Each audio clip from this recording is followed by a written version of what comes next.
It's Kevin Keatsman Uncanceled on 95.7 FM, KCMO Talk Radio.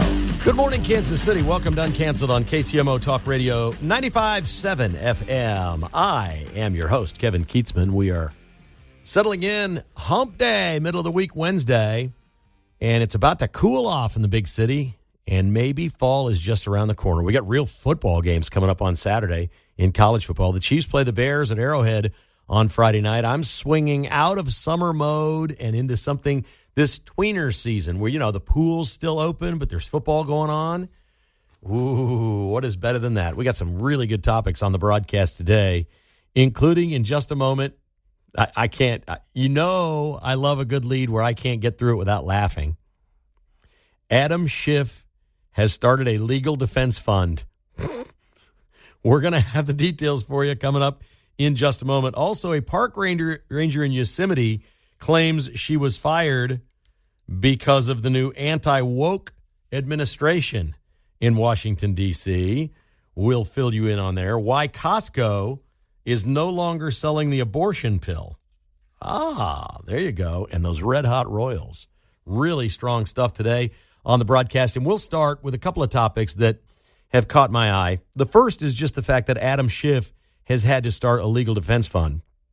He filed on August 14th with the Internal Revenue Service. Senator Schiff from California. Russia, impeach, impeach, impeach. One false claim after another false claim. Well, he is straight in the crosshairs of an investigative committee in the House of Representatives, the kind of thing he used to do and not really find anything on anyone. Adam Schiff, Shifty Schiff, he got a pardon from Joe Biden, but his pardon, as most people read it, is specific to January 6th and any involvement in the Unselect Committee and all the things that went on around that and all the work that he did there. That was an immediate red flag that those people had scammed their way through the J6 investigation and prosecution, if that's what you want to call it, of Donald Trump and all of his people. They did this for years to Donald Trump, and Adam Schiff was maybe the biggest driver of it, trying to make a name for himself so he could become the senator from California, and I'm sure he's got some delusional dream that he'll be president of the United States someday. We never rule out anymore that somebody will make it to president of the United States anymore because Joe Biden made it. After he failed about 26 times, and in the 70s and 80s, Johnny Carson was making fun of him for being a plagiarist and all these other things that he did, somehow found his way sticking around in Democrat politics to be the guy still standing that got the nomination. Adam Schiff maybe sees himself the same way. But according to the Internal Revenue Service filing, there is a legal defense fund called the, quote, Senator Schiff Legal Defense Fund. It was filed by the IRS on August 14th. And we have a statement from a spokesperson for Adam Schiff. He's not talking about it, but the paperwork is there. His spokesperson says, quote, it's clear that Donald Trump and his MAGA allies will continue weaponizing the justice process to attack Senator Schiff for holding this corrupt administration accountable. This fund will ensure he can fight back against these baseless smears while continuing to do his job. Okay, crazy leftists. Senator Schiff needs your money to fight off Trump. Well, I think there was years of Senator Schiff going after Trump. Maybe he should have thought about that. And calling them baseless claims when everything Schiff did to Trump has been proven false is really a remarkable stance from this spokesperson. You'll notice it's a spokesperson talking about it and not the senator himself. The last thing he wants to start doing is talking about his legal defense fund. When Schiff became chairman of the committee in the Russia investigation, he launched that investigation would lead to Trump's first impeachment. He has reportedly, according to whistleblowers and FBI Director Kash Patel, lied to his staff about what to do during this time period, telling them to leak reports to the media that they were knowingly false. They knew were false. Don't take classified material and leak it to the media, but let's make stuff up about Trump and let's get it out there and let's get the journalism rolling. That's what Adam Schiff did. There is a witness, there is testimony, there is backing from the FBI, and Congress has it. Adam Schiff's in real trouble, and he knows it. And while this is funny that he has started a legal defense fund, it's also appropriate to say that he needs it. I don't think he's as wealthy as some people yet on Capitol Hill. I'm sure he's got plenty. He's got his house in Maryland and his apartment in California, but I'm sure he's lined his pockets with all kinds of money from the left for his workings the last few years. I think this guy's in big trouble. We've been trying to figure out from the start, everybody wants to see Hillary in a jumpsuit or Obama in handcuffs and all this stuff. It's not going to happen. I just keep saying it over and over. You got to go smaller. But somehow Adam Schiff seems pretty big compared to even Jim Comey, Brennan, Clapper, those people. Schiff seems pretty big. They take this guy down, it will make a pretty loud statement to Democrats everywhere. Don't be making stuff up. If you want to go out on the trail, you can say whatever you want on the campaign trail that's false. You can make false accusations right and left. But you can't, acting as the head of a committee, going after a president to try to either impeach them or convict them, to try them, to jail them, to prosecute them, send people out to knowingly mislead the media in order to create a story. That is not part of the job, especially when it's behind closed doors and a whistleblower has come forth and said it. It is so much worse than Watergate. It's not even close. I don't think people remember Watergate for what it was. It was dirty politics, but it was a little bit like college basketball was probably dirty in the 70s. They probably paid players $100 and gave them a Pontiac Firebird or something like that. But it got to the point 10, 15 years ago where it was hundreds of thousands, millions of dollars, and all kinds of incentives, and actually illegal fraud, setting up players with agents and shoe companies and everything else. It grew and it grew and it grew to where it was actually a crime, and some people were arrested for committing crimes, not just NCAA violations. That's what this feels like to me. It just feels like a huge progression of what they've done in the Democrat Party, thinking they can get away with everything. So I'll ask you a question. I'd love to hear your comments on this topic. This story, to me, is really interesting because it happened July 26th, which is close to a month ago now, well over 3 weeks ago, almost 4 weeks. A 45-year-old man in Cincinnati was pummeled on the street. He was white. His assaulters were black. They've all been charged with crimes of assault and battery. We saw the video, and we saw the video of the woman that got pummeled. She's had all kinds of money raised on her behalf for getting decked down to the ground and hitting her head on the ground and knocking her out. And she's not in any sort of trouble for what her role was that night, and really looks like the worst of the two victims, although this man got repeatedly beaten while he was on the ground, which it seems to me there should be a different level of assault when you're assaulting someone who's defenseless, like being held by others or on the ground, half knocked out. That almost should be a different crime. At that point, it becomes attempted murder to me. If somebody's down on the ground and already, half out cold and being held down and others are, it was just brutal what they did to this man. They have now charged him with a crime. The victim has been charged with a crime. His name has not been released because he's protected under law as a victim to not have his name released. They've charged him with a 4th-degree misdemeanor, disorderly conduct. Now, it's been widely reported that this fight started, that the man was popping off. He was saying things that you and I wouldn't say. He had a foul mouth, and he probably had a dirty mouth, and he probably made some racial slurs. Maybe even said the N-word. I don't know. But I think this man should never accept punishment for a 4th-degree misdemeanor, no matter what he said. If he didn't push somebody, if he didn't swing at somebody, we have free speech in this country. And I'm not a lawyer. I don't know how these things go, but I'll tell you what I believe. I believe that he has the right to stand on a street corner and say whatever he wants, and my rights as an American citizen preclude me from beating somebody up for calling me a name. I don't have the right to kick your butt because you called me a bad broadcaster or a loser or a pathetic wretch of a human being or a racial slur or a religious slur. Doesn't give me the right to beat you up. But here's what happened in Cincinnati. It's been almost a month, and none of the white people have been charged. It was all people of color. This stinks to the high heavens to me. I could be wrong. Maybe he did something that we didn't see. But disorderly conduct is not pushing somebody. It's not assaulting somebody. It's not swinging at somebody. It's all been reported that this altercation started because this man might have used racial slurs, and they came after him and pummeled him. Do you think free speech protects you from getting beaten up? Not that in the real world you wouldn't. Does the law protect you? Should it be illegal to beat somebody up over free speech? If that's the case, we got real problems, because there's all kinds of free speech all over the place that I don't like. That doesn't give me the right to go beat somebody up, kick them in the head while they're on the ground. I would take, if I were this man, and I think there's going to be, forget a legal defense fund, somebody's going to take this case on. A free speech lawyer somewhere is going to take this case on and say, no, we're not pleading guilty to a 4th-degree misdemeanor. Not going to do it. Disorderly conduct? Using foul language or something? Unless there's specific laws in Cincinnati that you can't say the F word or the N word or whatever in a public place, a sidewalk, that is a crime, then maybe it is. Maybe they have laws on the books that is a crime. If that's the case, then that's different. But other than that, I'd take this all the way to the Supreme Court.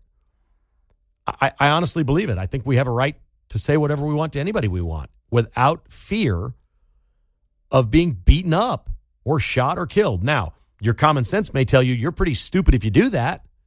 I wouldn't do that, and I'm not condoning his conduct. I don't think what he did was right. If he's sitting there calling these people names, there's a lot of people would say, hey, you provoked it. You deserve to get your ass kicked. I get that. But I don't think our Constitution's written that way, and I don't think our laws are that way. And waiting a month? Why would it take a month? Why would you take a month to give a 4th-degree misdemeanor of disorderly conduct to the victim, who you can't even name his name because he's clearly the victim in this case? Why would you wait a month and slap this on the only white guy that got charged with something? I'll let you answer that question. 913-408-7957. That's 913-408-7957. The whole incident in Cincinnati feels to me like a 10-year ago flashback. Like, here we go. We got a problem here. Everybody we arrested is a person of color. We got to go get something on the white guy. That's so 2016. That doesn't feel like today. I'm really interested to see what the reaction will be. I'd love to know what you think. 913-408-7957. This is Uncanceled on KCMO Talk Radio. We're taking your phone calls. If you'd like to join us at 913-408-7957. We will start today with Stephen in KC. Good morning, Stephen. How you been? Hey, Kevin. I was looking at all the footage of these new stadiums that they're building over in Lawrence. You know, all the local media was over there. Mm-hmm. What's your opinion of how this stuff is financed? I saw that Booth gave him like $300 million, and he gave, I guess, another gift to $300 million to the University of Chicago, one of the biggest ever. And KU's going to set aside, according to what they said in the papers, that KU will set aside $225 million to try and make interest off of bonds to pay the NIL monies. That's all correct. And they're going to have a $75 million for the kitty to kind of start up the next project. Well, okay. Well, my opinion of how KU's financing this, anything David Booth wants to give him to pay for is great, but he gave him $75 million for the next phase. That's right. What is happening. The other $225 is being held back for NIL. The $300 million he gave to the University of Chicago was 17 years ago, so he's done that in the past. But he's given plenty of money to Kansas. The stadium was already named after him. He's donated tens of millions of dollars, if not over $100 million, to the projects there with football, the Hall of Fame, the rules of basketball he purchased for him. He's done this a lot. He's a billionaire. He's got a lot of money. He's done that. I have no issue with any of that. Every school has people like that. They should do that. In this case, there's $85 million worth of taxpayer money going to KU's football stadium with no vote. That bothers me. I live in Kansas, and it cheeses me. $35 million of that. Pete was just talking about this last hour, that Kansas City, Missouri has some problems, or Jackson County, because they were getting COVID funds that have now run out. They were using them in their budget. Okay? The state of Kansas gave KU football $35 million worth of COVID money that the federal government kicked to the state of Kansas that they never spent on COVID, and they gave to KU football. $50 million. The governor of Kansas gave them $50 million for economic development and a conference center and a hotel around the stadium, which they don't have. But they got the money. That's how they got the project started. They're supposed to have a hotel and a conference center eventually and all these things, and maybe they will, but the jumpstart money, because Kansas fans weren't having it, they like to put their money into basketball. The jumpstart money was $85 million from taxpayers, and I think that is absolutely wrong, and no other school in Kansas has gotten that. Well, we haven't even started to get money from the legislature, Kevin. With that project, the total bill was $808 million, and they've done phase one, and they want a tax district.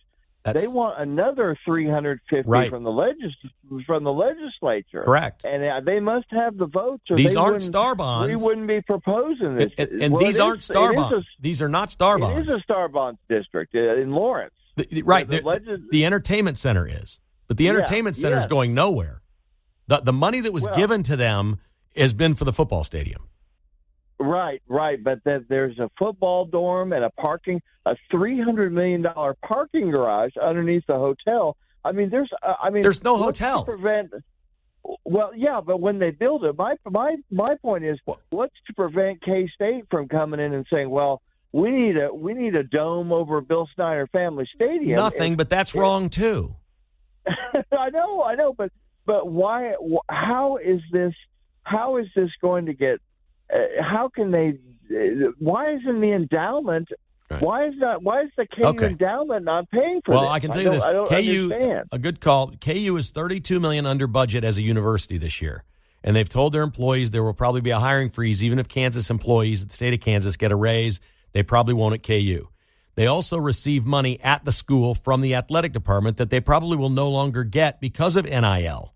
The athletic department's going to need that money. There's financial issues there. I did a whole piece on this last week or the week before. The school is run like liberals run government. The University of Kansas is run like Democrats run a government. That's how they run their school. Here's John in Topeka. Hi, John. How are you? Pretty good. You was talking about that guy that got charged there in that beating. Yes, sir. Earlier. No matter what he was saying, however stupid he was saying it, unless he was actually threatening people, he has every right to run his mouth and be as stupid as he wants without fear of being beaten nearly to death by people that. Because how weak are you to allow somebody's words to make you physically attack them? Look at the Phelpses. They hold up signs that I disagree with. They sit out there and picket churches, and I've gone to a church that they've picketed. I've gone over and asked them, say, you guys want to come in and have coffee? Whatever, you're welcome to come in. I'll buy you coffee. And they're like, no, thank you. And I was like, I support your First Amendment right to free speech. I said, I don't agree with what you're saying, but I support it. And they said, thank you very much for supporting our right to free speech. They have a horrible message. I don't agree with it. But I didn't go over there and attack them. I offered them coffee. And I think it's very interesting. They charged him with disorderly conduct, not public intoxication or drunk and disorderly. They didn't get him on any alcohol charges or anything like that. So we really don't know what happened, but it feels like 4 weeks later when you go back in and you cite him with a 4th-degree misdemeanor that something's wrong here, that they're like, we got to send a message to a certain community that we're on this. It does not look right to me. It seems like they're trying to soothe the politically correct feathers of somebody that's ruffled because we got to be politically correct somewhere. So we have to make somebody look like a bad guy someplace that, yes, he may have been. Not everybody has the tattoo on their forehead that lets me know that they're stupid instantly when I look at them. But, this freedom of speech lets me figure it out that later when they've opened their mouth enough. I'm like, yeah, you're kind of dumb and I don't want to hang out with you. Yep. Well played. Hey, man, thanks for the call. I really appreciate it. See ya. I agree. I think most fair-minded people would look at this and say it feels like 10 years ago, that this is the kind of thing we did then, and we've not been doing as much now. We're seeing it all over the place in our society. In the golden age of Trump right now, these things aren't happening. But it just happened in Cincinnati, and I wonder if people are going to latch onto this and go, wait a second, why was the victim who could have died on the ground that night, why is he charged with disorderly conduct? Uncanceled continues on KCMO. Welcome back to the big show. Good to have you with us today. You see Sherry Redstone? She was the CEO of Paramount. They settled that $16 million lawsuit with Donald Trump over CBS 60 Minutes editing deceptively Kamala Harris during the campaign. It was believed that they did this because they wanted to settle the takeover by Skydance for $8 billion. She's commented publicly that, man, $16 million was a no-brainer. Just pay the man, move on, let's sell our company. Now the New York Times is reporting that they've been speaking with her about all of this, and she thought the settlement was a huge deal for Paramount to do with Trump because unbeknownst to the Trump people, she says they would have found a Joe Biden cover-up in Discovery if they'd taken this thing further. Now, I'm pretty sure Trump didn't want this to go to Discovery either. But Sherry Redstone now saying that if they had gotten to Discovery, they would have found that she's like out now. Skydance owns this thing. I think what she's saying is CBS News covered up for Joe Biden's cognitive inability. And there was all kinds of emails and video and audio and all kinds of things that would have implicated CBS in this. And that settlement would have been, well, the decision would have been a lot more than $16 million. And the whole country would have seen what they did with Joe Biden. But now they can't get those documents. 913-408-7957 if you'd like to give us a call. Here's our buddy Wes calling from Gladstone. Hi, Wes. Yeah, hey, Kevin, I just saw that a guy in England got arrested for saying the word bacon because it was offensive to Muslims.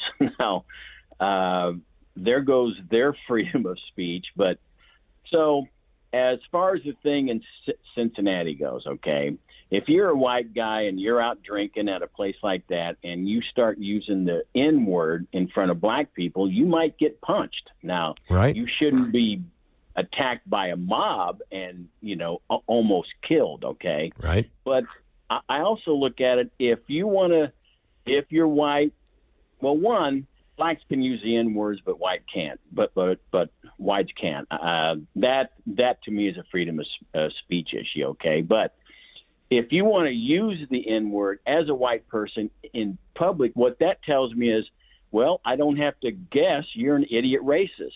Thanks for unmasking yourself, And you look at the person as you're a total moron, and you just go on, But attacking people, no, that's way out of bounds, man. I think one of the important things here is it's being portrayed that this guy started it, that he provoked it, but we don't even know that. What if somebody bumped into him and he turned around and said, "Hey, bud, what's up?" And the guy said, "Oh, shut up, cracker," or something like that. What if they were saying things to him and then he started hollering stuff back? I don't know. That's disorderly contact for both of them. But I don't know that anybody, the people that were charged with assault, did they tack on fourth degree disorderly conduct to all those people? I don't know that they did. I mean, we don't even know what that is. All we know is it's been reported he was using racial slurs. That doesn't mean he walked up out of nowhere. I mean, I find it hard to believe this guy hasn't spent his whole life getting his butt kicked if he walks around and walks up to black people and calls them the N-word. Okay, so something precipitated that.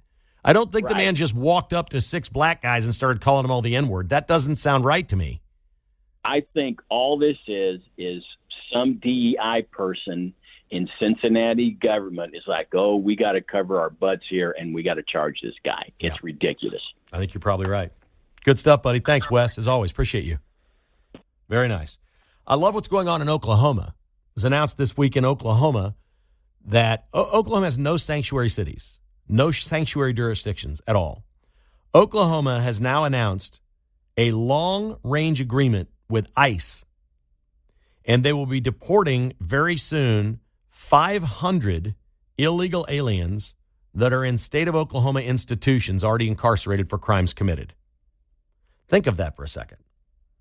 We were literally having a discussion whether or not we should have an open border. The state of Oklahoma has 500 illegal aliens that are already been arrested, charged, convicted, sentenced, and put away in jails, state jails, prisons in Oklahoma, and they've just been sitting there working out their terms, and the people of Oklahoma are paying for it. So Oklahoma has worked out a deal with ICE. They're going to be turning these 500 over, and they're all going home. And the good people of Oklahoma don't have to pay the bill anymore. That's fantastic.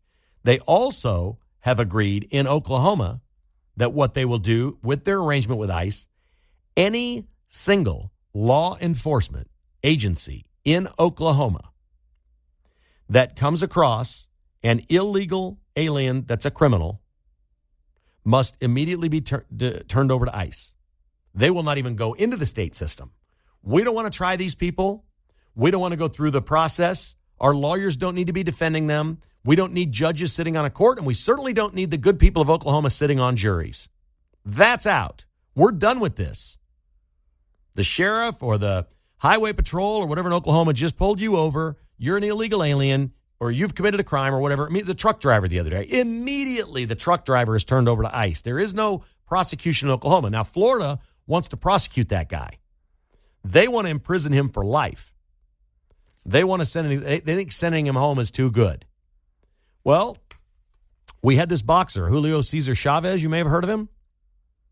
And he got caught last month as a criminal illegal alien because he committed fraud on his green card. He overstayed his visa, and he married an American citizen who is a known colleague of cartels in an attempt to stay here because he was wanted in Mexico for crimes. They picked him up in California, sent him to Mexico, and he's in prison. So these people from Oklahoma need to be sent back to their countries and put in prison. Or they work with ICE. Maybe some of them go to CCOT. There's places to go. Trump's been talking about countries all over the world. They're going to take our prisoners. They don't have to be federal prisoners. If states work it out with ICE and turn these people over to the feds, we can ensure that the worst of these people don't just go home and get off free and get out of jail and stay home. That's not right either. We can find places for them and work with their governments to get them in those places. I love the fact that Oklahoma's doing that. And why would you spend all your time and money prosecuting illegal alien criminals when you pick them up at the local level when you can just turn them over to Trump's boys? That seems like the best and easiest way to do it. Let the rest of the country pay for this. Oklahoma didn't create the problem. They shouldn't have to pay for fixing it. They're already paying 1/50th of it or whatever their number is. We watched a show recently on Netflix about, it was good. It wasn't great. I think it's called Untamed. It's in Yosemite National Park in California. It was good. It's about a park ranger, an agent that's there, and there's a murder that takes place. But there's a lot of beauty. We like watching a lot of the shows. We love the western part of the United States, me and my wife. We love the big open spaces. We like the desert as much as we love the big sky open area of Montana and the mountains.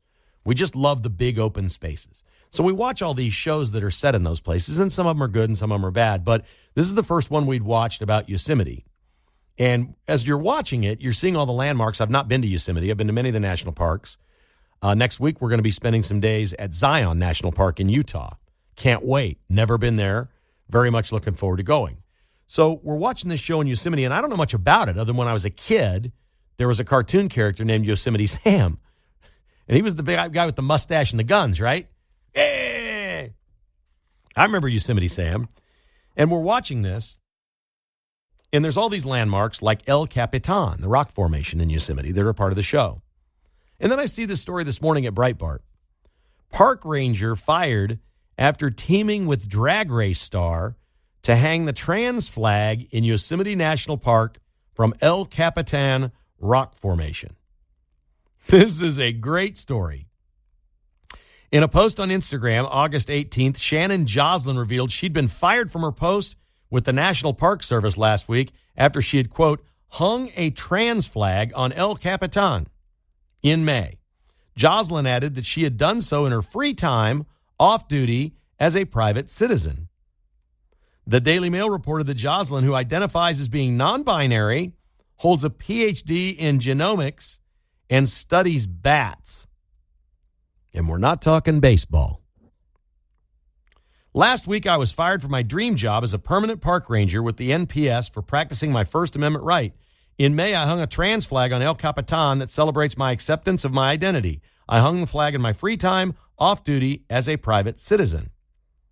Well, there's only one question to ask. Is it legal to hang flags in a national park on a national monument? I can't imagine it is. I would think. If it is, I got 10 or 12 flags I'll take to El Capitan. We'll put the American flag on top. That'll cheese them. Then maybe a couple of MAGA Trump flags. Then maybe we'll go Chiefs, Royals, KU, K-State, Missouri. We'll line that thing with up all kinds of stuff. It seems like as a park ranger, you know you're not supposed to be hanging things in national monuments or on national monuments in national parks. I don't know. If you have the right to do that, and that's not a crime, if that's a thing that you do in national parks. Every time I go to the national park, they tell me things like, you can't bring your dog in here. They don't want you doing anything in a national park. Like, don't touch anything, no fishing, unless it's a special area and a permit and all these things. There's nothing. You drive through, you can camp in this area. That's it. You can there's a lot of rules in the national parks, as it should be. I can't imagine one of the terms of employment as a park ranger is I can hang whatever I want on the national monuments. We'll see. They wouldn't have fired her if it was illegal to fire her for that. They wouldn't have. She can call it First Amendment if she wants, but this is different. The flag is 55 feet wide and 35 feet tall. It's the largest ever displayed on the iconic rock El Capitan. The LGBTQ activists reportedly hung the massive trans flag up there somewhere between 8 a.m. and 10 a.m., 1,500 feet up in the air, where it remained displayed until around noon when park officials ordered for it to be removed. I'm sorry. I just don't have time to feel sorry for these people and their grievances. If it's your dream job, okay, it can't be your dream to go hang a 55-foot flag. You get one dream. If this is the dream job, your dream job was protesting something as a non-binary person. That was your dream.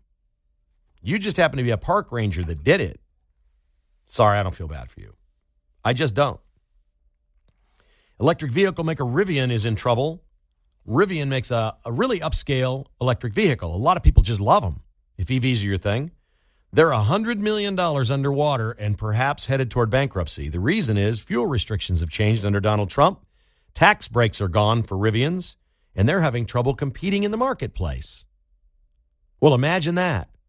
You level the playing field for people that make cars with gas and cars with batteries, and you don't give people incentive to buy one over the other, and Rivian's in trouble. This is a high-end EV company. They make really good EVs, as I understand it. And they're in big trouble because they have built their company relying on Democrats. Lesson learned. Don't rely on Democrats to pass laws for you to keep your company afloat. You better find your own way in private industry. Costco has announced it's no longer carrying the abortion pill. I guess, is this the thing we call the day after pill? Mifepristone. Mifepristone? It's out of Costco. They're not making a political statement. Lack of demand. Nobody buys it. The abortion pill was pure failed ideology. Why would you need a next day pill if you can get a pill to take before you do whatever you do and never have the problem? This is just, again, far left ideology not working in the marketplace. Two classic examples today. Kudos to Costco. They're not going to carry something in their store that doesn't sell. They've made it known. We're not picking sides here. We got pharmacies. Some Costcos have pharmacies. I don't know that the ones here do, but the Costco pharmacy, the ones that do, they're saying, nobody's buying this. We're out. We're not stocking this in here. No political statement there, but the bottom line is when you side with all these people on the left and think that's a business model, you got problems coming around the bend. Coming up next, Mark Van Sickle joins us. We're going to talk about the Royals 5 in a row, and London wants the Super Bowl. That's next on Uncanceled. The fifth person has pleaded guilty in the death of Matthew Perry, the beloved star of Friends, co-star of Friends. The ketamine queen has been, she pled guilty. She's been in jail since the death. This was March of 24 when she was initially jailed. She's pleaded guilty to providing 25 vials of ketamine for $6,000 2 days before his death. She was facing 45 years in prison. We don't know what the plea is at this point. The fifth person charged and convicted in pleading with the prosecution on this in the death of Matthew Perry. What a tragic Hollywood story that is. Did you watch The Friends? Mark, did you like The Friends? I did like Friends. Did you have a favorite friend? I mean, I like Jennifer Aniston. Of course. This is so easy. My questions with you are so easy. Joey, though. I was going to say, if you could have a beer with one of them, probably Joey, right? Mm-hmm. Just to hear what kind of dumb thing he might say. It was a great show, no doubt. That's my wife's favorite show. The Royals have won 5 in a row. Bobby Witt becomes the 4th player in history to hit 100 home runs and have 100 stolen bases in his first 4 years. And it was a big one. They were up 1 in the 8th inning, but you kind of felt like that wasn't enough. You know what I mean? Yeah, needed to get another run or two. What do you make of this? They're 2.5 out of the wild card. They're hot at the right time, which is good. They've got some tough games coming up against Detroit, and then I think they have Seattle coming to town in early September. That's going to be a huge series. They passed the Guardians. Mm-hmm. So they are the first team out as of right now. Yep. Seattle, New York, Seattle, and Boston are the 3 teams that are in. 2 of those teams are 9 games over 500. The Yankees are 11 games over 500. The Royals are 4 games over 500. I get into this discussion with my mom every single day.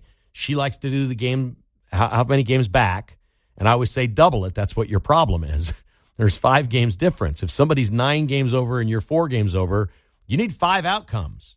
You can't do it yourself. It sounds like all the Royals got to do is win 3 games, but they could win their next 3 games and not pick up anything. Mm-hmm.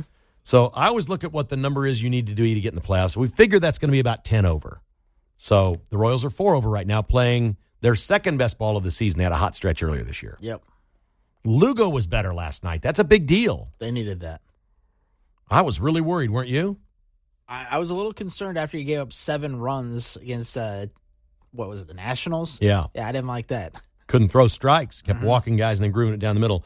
Mike Yastrzemski, we're just going to have to call this guy Carl Yastrzemski going forward because all he does is homer. Big Bomb Yastrzemski. Big Bomb. He is the first player since 1901 to hit 3 leadoff home runs for his team in his first 15 games with that team. That's an obscure stat, but it's also true. It's pretty nice for the Royals. Man, I don't think they knew that was coming. It's been a hot start. Yeah. He's never really been a leadoff hitter. I'm glad they switched him up with India because that wasn't going well. It has worked, man. Worked out. India fouled a ball off his man parts last night. Did you see that? Ouch. Why does everybody laugh when that happens? I always feel bad. I know. It's just not nice. Like the trainer's laughing at him like, he's talking like a 4th grade schoolgirl. Peter Mendelsohn is the ambassador to the United States from the United Kingdom. And he says, we don't care what it takes. We want a Super Bowl in London. We don't care when. I just want an agreement while I'm the ambassador. He wants the credit for it. Well, there you go. He says, we love it. We love it. We love the Super Bowl. He just repeat it over and over and over. We love it. The game would start at 11:30 London time. What do you think about that, Mark? No, this is America's game. Don't put it anywhere else. Keep it in America. I love you more every day, buddy. I'm with you. If they get a team, if there's international expansion, something like that, then okay. Maybe. And I think maybe I won't be around for it. I'll be dead and gone. I think there will be globalism of all of our major franchises. I think it's coming eventually. Good stuff. Thank you, buddy. Appreciate Mark Van Sickle, John Anthony, and the whole team here at KCMO Talk Radio. The Vince Show's coming right up.